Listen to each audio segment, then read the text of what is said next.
নমস্কার বন্ধুরা, সুদীপ্ত রান্নাঘরে নতুন একটা রেসিপি নিয়ে চলে এসেছি। Bed cutlet. এরকম বেড কাটলেট অনেকে খেয়েছেন, কিন্তু এটা পুরোটা অন্য স্টাইলের বেড কাটলেট আমি করছি, তা সেটা দেখে নেন বন্ধুরা। আমি ভিডিও দিচ্ছি, বন্ধুরা একটু সাবস্ক্রাইব করবেন, আপনাদের কাছে অনুরোধ। আমার ভিডিওটা দেখুন এবং সাবস্ক্রাইব করুন, লাইক করুন, শেয়ার করুন বন্ধুরা। আমি নতুন ভিডিও বানাচ্ছি, আমাকে একটু সহযোগিতা করুন বন্ধুরা।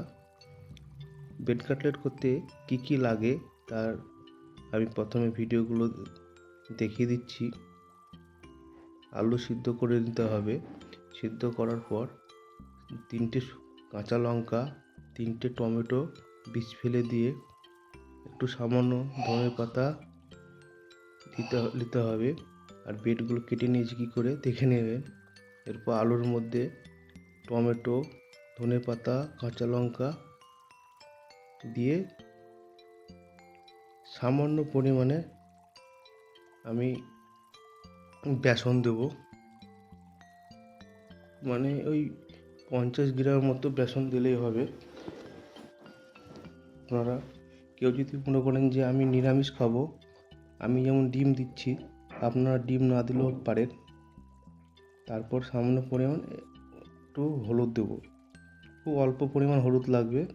তারপর 1 চামচ হাফ চামচ মতো লবণ আর সামান্য একটু গরম মশলা দিয়ে ভালো করে ওটা পুরোটা মাখিয়ে নেব, যেন সুন্দরভাবে মাখালে যেন সবটা স্বাদ হবে।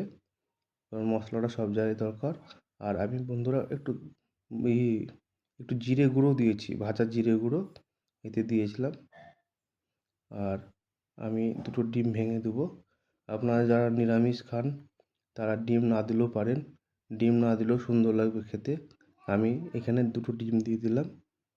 কিন্তু আপনারা যদি কেউ হয়তো নিরামিষ খান, তারা ডিম না দিয়েও খেতে পারেন। কোনো হয়তো নিরামিষ দিনে টিফিন খাবেন, আপনি এটা করে খাওয়াতে পারেন আপনাদের বাড়ির সবাইকে, বা নিজেও খেতে পারেন বিকালে বা সকালের দিকে টিফিন খাবার খুব সুন্দর একটা।